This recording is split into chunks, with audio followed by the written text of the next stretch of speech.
The 1,980 seconds and 1,990 seconds were a golden era for science fiction, an age when studios were flush with ambition, throwing millions into bold, untested visions. But ambition doesn't always age gracefully. For every blockbuster that defined the genre, there were films that veered too far into the unknown works, so unsettling, so experimental, or simply so disastrous that their own creators seemed to recoil from them after release. These weren't underground indie curiosities. They were major studio productions, often with recognizable stars, lavish sets, and marketing budgets that evaporated the moment internal screenings sparked panic. Some of these films arrived in theaters only to vanish weeks later, quietly pulled from international release schedules. Others were buried in late-night cable slots or dumped onto VHS without ceremony.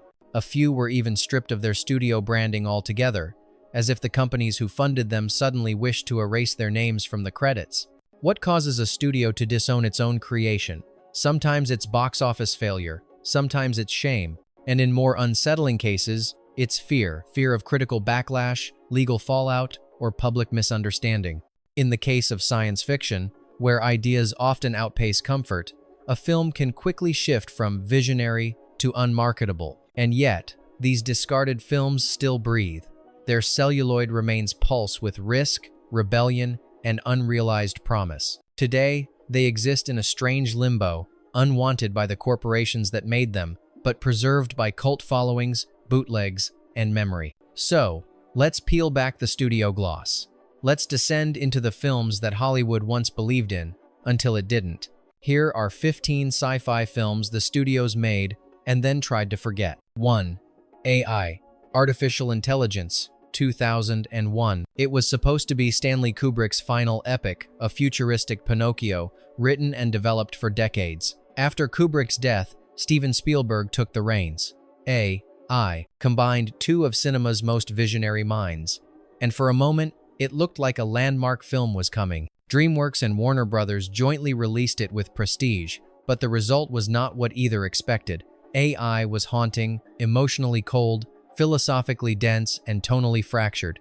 Spielberg tried to honor Kubrick's bleak vision, but also injected his own sentimentality. The mixture puzzled critics and alienated audiences. Box office was modest. Awards season passed it by. Behind closed doors, executives debated whether the film should have been shelved after Kubrick's death. Spielberg was left defending a movie that didn't fully feel like his. Marketing dried up quickly, and while the studios never openly disavowed it, they treated AI with quiet discomfort. Years later, the film is being reevaluated.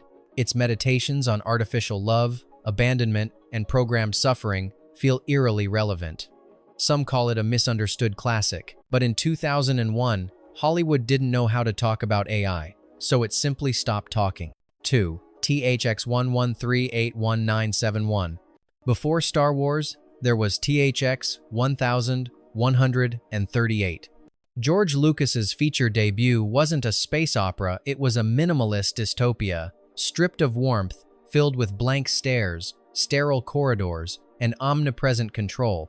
Produced by Francis Ford Coppola and released by Warner Brothers, the film was a bold artistic gamble. It didn't pay off. Audiences in 1971 weren't ready. THX 1138 was cold, intellectual, and deeply alienating. Warner Brothers didn't know how to market it.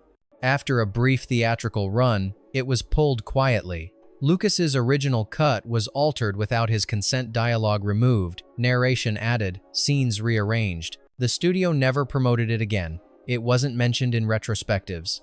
Lucas, for a time, disowned the release version. Only after Star Wars made him a household name did THX 1138 resurface, this time as a forgotten masterpiece. Its portrayal of surveillance, emotion, suppression, and conformity feels chillingly modern now. But back then, it was too stark, too real. Warner Brothers didn't regret making it because it was bad. They regretted it because it was prophetic, and prophecy rarely sells. 3.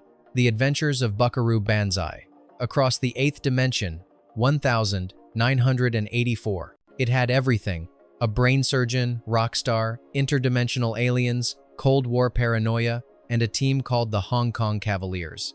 Buckaroo Banzai was a whirlwind of genre chaos, equal parts comedy, pulp sci-fi, and gonzo adventure. It was the kind of film that could have become a franchise. In fact, it was designed to be one. 20th Century Fox promoted it as a quirky summer release.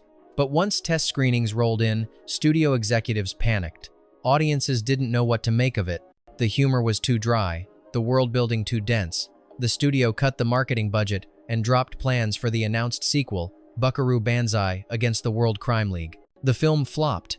Fox buried it fast.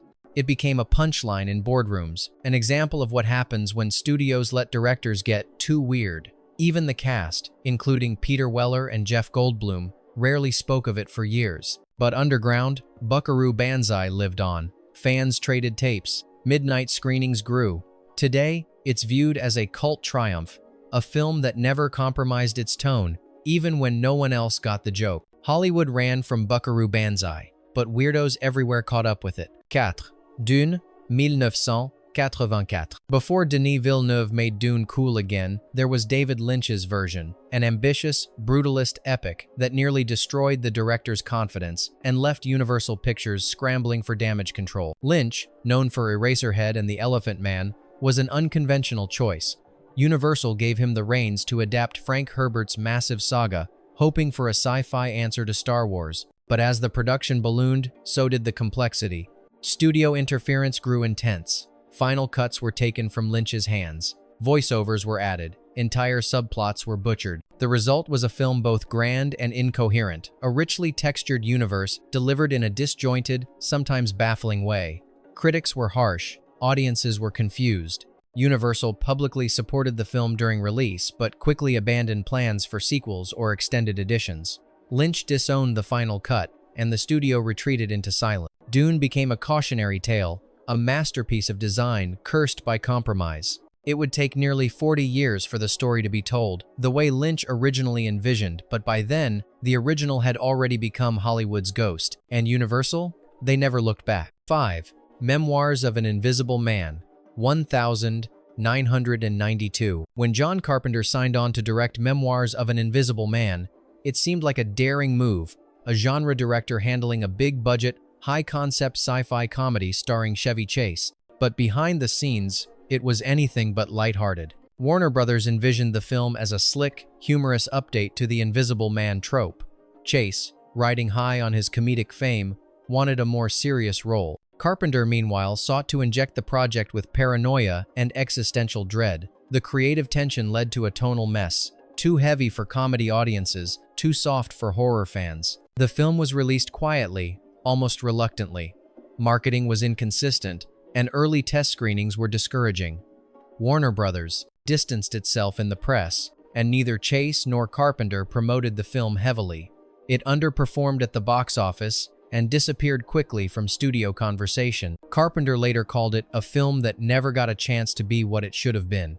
Chase rarely brought it up in interviews. Warner Brothers excluded it from retrospective packages and sci-fi anthologies. And yet, Memoirs had technical merit. Its visual effects were pioneering. Its themes of identity loss and alienation were more poignant than its era appreciated. The film turned invisible just like its protagonist, but that doesn't mean it didn't leave a shadow. 6. Saturn III 1980.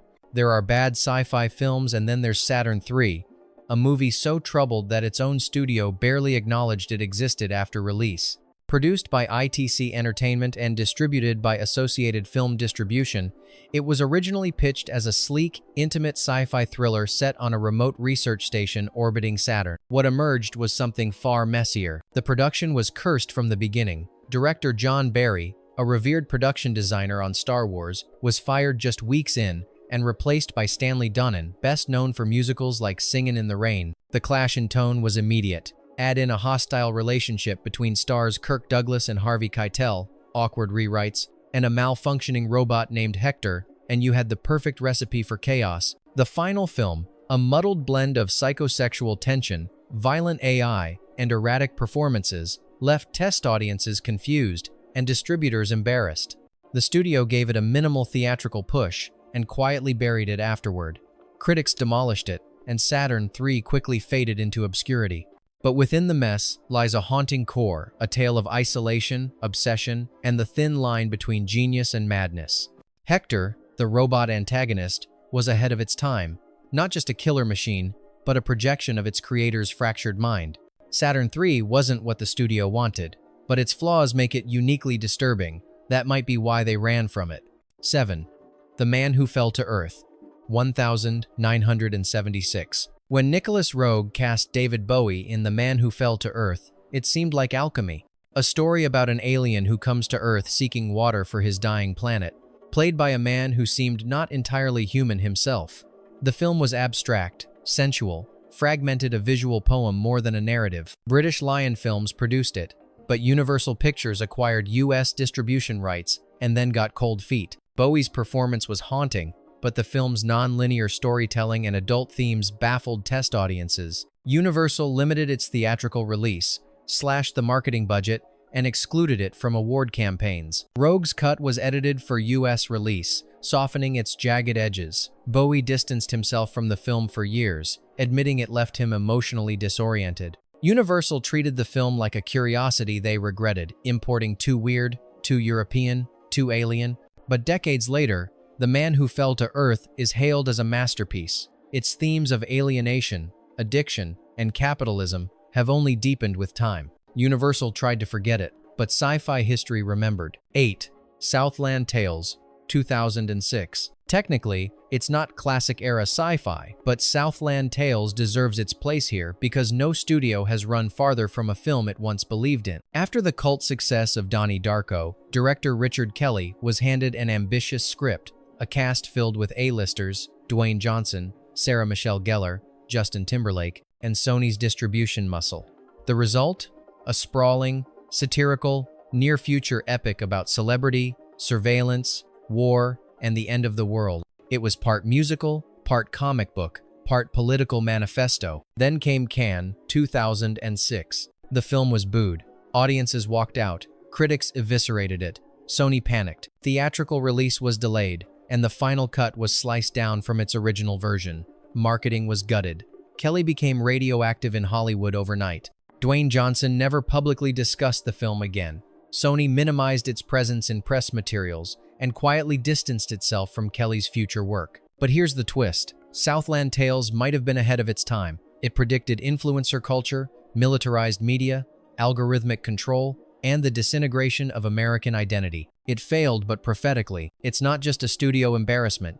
It's a future warning wrapped in chaos, and it's still being decoded. 9.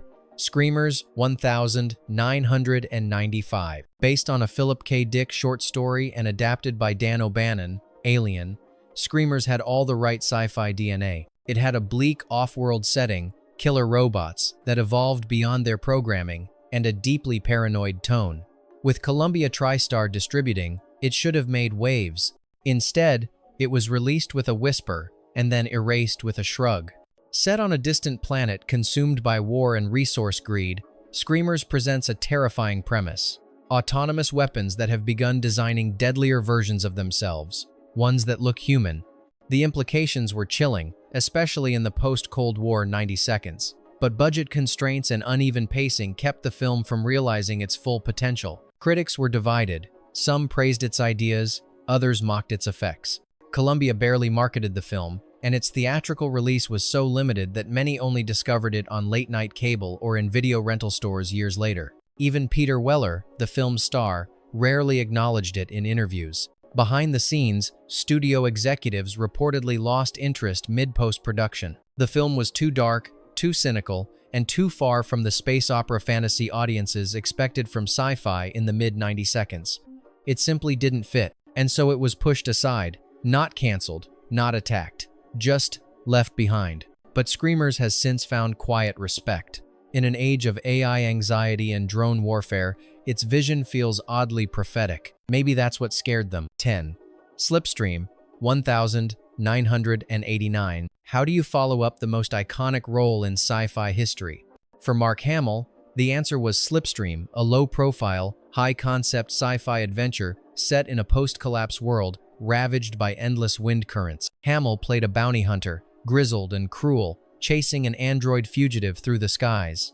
It was ambitious, it was strange, and it was never meant to be seen by millions. Produced by Gary Kurtz, the same man who helped bring Star Wars to life, Slipstream should have had pedigree, but no major American studio wanted to take full ownership. Distribution became a nightmare. It premiered in select European territories, bombed, and was dumped straight to VHS in the US, with no fanfare. Hamill has rarely discussed it. Kurtz later admitted the film got away from us. It wasn't that it was unwatchable, it was unclassifiable. Neither action-packed enough for mainstream nor philosophical enough for the art house crowd. And so, it was erased.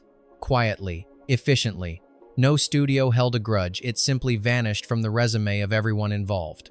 But in its ruins lies a peculiar beauty, sweeping landscapes, eerie silences, and a meditation on identity and freedom that never quite lands, but never quite fades. Some films fail. Others vanish in the wind. 11.